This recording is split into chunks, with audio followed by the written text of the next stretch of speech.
ದೇಶದಲ್ಲಿ ಪಂಚರಾಜ್ಯ ಚುನಾವಣಾ ಕಾವು ಜೋರಾಗಿದೆ. ಅಸ್ಸಾಂ ಚುನಾವಣೆ ವಿಚಾರವಾಗಿ ಎರಡೂ ರಾಷ್ಟ್ರೀಯ ಪಕ್ಷಗಳು ಪಣ ತೊಟ್ಟು ನಿಂತಿದೆ. ಡಿಕೆ ಶಿವಕುಮಾರ್ಗೆ ಹೊಸ ಜವಾಬ್ದಾರಿ ಸಿಕ್ಕಿದೆ. ಅಸ್ಸಾಂ ರಾಜಕಾರಣದಲ್ಲೀಗ ರಾಜಕೀಯದಲ್ಲಿ ಅರಾಜಕತೆ ಸೃಷ್ಟಿಯಾಗಿದೆ. ಅಲ್ಲಿರುವಂತಹ ಶಾಸಕರು ಬೆಂಗಳೂರಿಗೆ ದೌಡಾಯಿಸಿದ್ದಾರೆ. ಯಾರ್ಯಾರು ಬಂದ್ರು, ಎಲ್ಲಿಗೆ ಬಂದಿದ್ದಾರೆ, ಎಷ್ಟು ಜನ ಬಂದ್ರು, ಹಾಗಾದ್ರೆ ಯಾಕೆ ಬಂದ್ರು, ಈಗ ಕರ್ನಾಟಕದಲ್ಲಿ ಎಲ್ಲಿದ್ದಾರೆ ಎಲ್ಲಿದ್ದಾರೆ ಎಲ್ಲಿದ್ದಾರೆ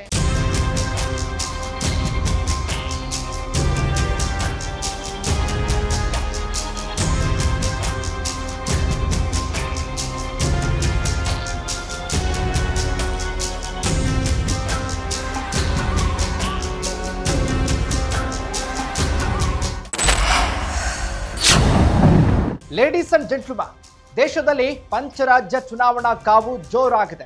ಅಸ್ಸಾಂ ಚುನಾವಣೆ ವಿಚಾರವಾಗಿ ಈಗ ಆ ರಾಜ್ಯವನ್ನ ತಮ್ಮ ವಶದಲ್ಲಿ ಪಡ್ಕೊಳ್ಬೇಕು, ಆ ರಾಜ್ಯವನ್ನ ಗೆಲ್ಲಬೇಕು ಅಂತ ಎರಡೂ ರಾಷ್ಟ್ರೀಯ ಪಕ್ಷಗಳು ಪಣ ತೊಟ್ಟು ನಿಂತಿದೆ. ಇದರ ಜೊತೆಗೆ ಟ್ರಬಲ್ ಶೂಟರ್ ಡಿಕೆ ಶಿವಕುಮಾರ್ಗೆ ಹೊಸ ಜವಾಬ್ದಾರಿ ಸಿಕ್ಕಿದೆ.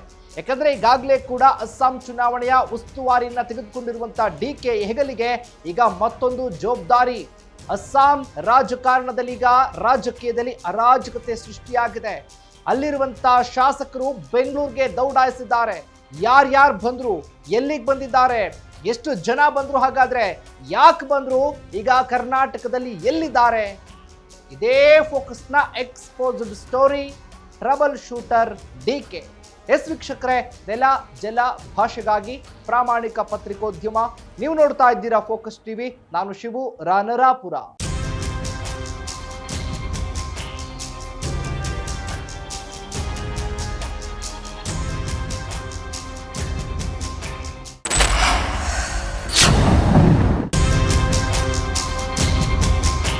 ಅಸ್ಸಾಂನಲ್ಲಿ ಚುನಾವಣಾ ಕಾವು ಜೋರಾಗಿ ಸದ್ದು ಮಾಡ್ತಾ ಇದೆ.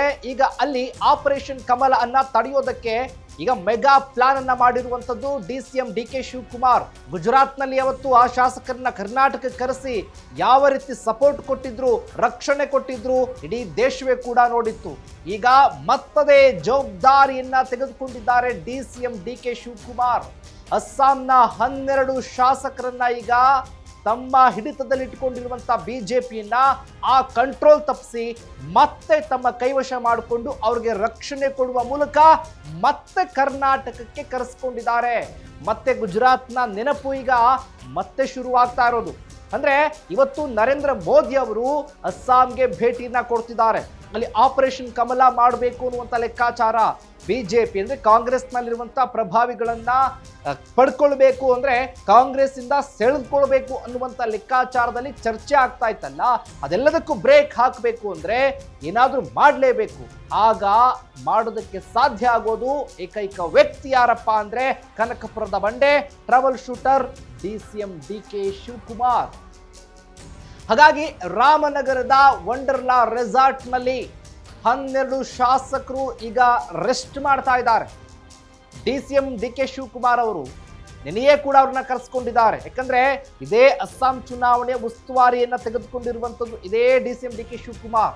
ಹೀಗಾಗಿ ಆ ಕ್ಷೇತ್ರ ಅಂದ್ರೆ ಆ ರಾಜ್ಯವನ್ನ ಗೆಲ್ಲಬೇಕು, ಆ ರಾಜ್ಯದಲ್ಲಿ ಕಾಂಗ್ರೆಸ್ಗೆ ಏನೂ ಆಗ್ಬಾರ್ದು, ಆ ರಾಜ್ಯದಲ್ಲಿ ಯಾವುದೇ ಆಪರೇಷನ್ ಕಮಲ ಅಲ್ಲ, ಏನು ಆಪರೇಷನ್ ಮಾಡಿದ್ರು ಕೂಡ ವರ್ಕೌಟ್ ಆಗಬಾರ್ದು ಅನ್ನುವಂಥ ನಿಟ್ಟಿನಲ್ಲಿ ಡಿಸಿಎಂ ಡಿಕೆ ಶಿವಕುಮಾರ್ ಈಗ ಹಿಡಿತವನ್ನ ಸಾಧಿಸಿದ್ದಾರೆ.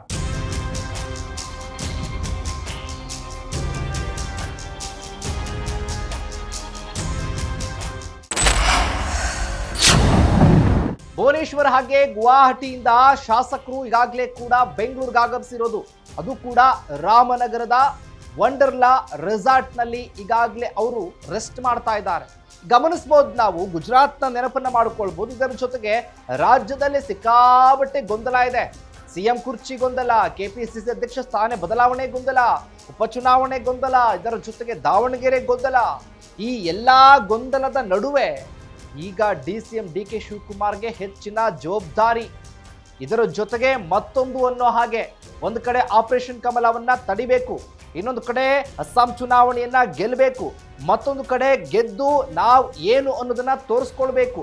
ರಾಜ್ಯದಲ್ಲಿ ಮಾತ್ರ ಅಲ್ಲ, ಇಡೀ ದೇಶದಲ್ಲೇ ಕೂಡ ಡಿಸಿಎಂ ಅಂದ್ರೆ ಕನಕಪುರದ ಬಂಡೆ ಡಿಕೆ ಶಿವಕುಮಾರ್ ಏನು ಅನ್ನೋದು ಕೂಡ ಗೊತ್ತಾಗಬೇಕು ಅನ್ನುವಂಥ ಲೆಕ್ಕಾಚಾರ.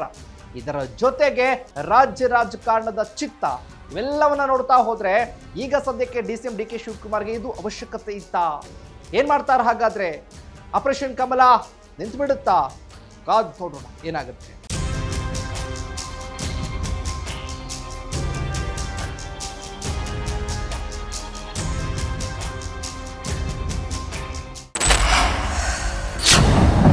ಇದಾಗಿತ್ತು ಫೋಕಸ್ನ exposed story, trouble shooter DK.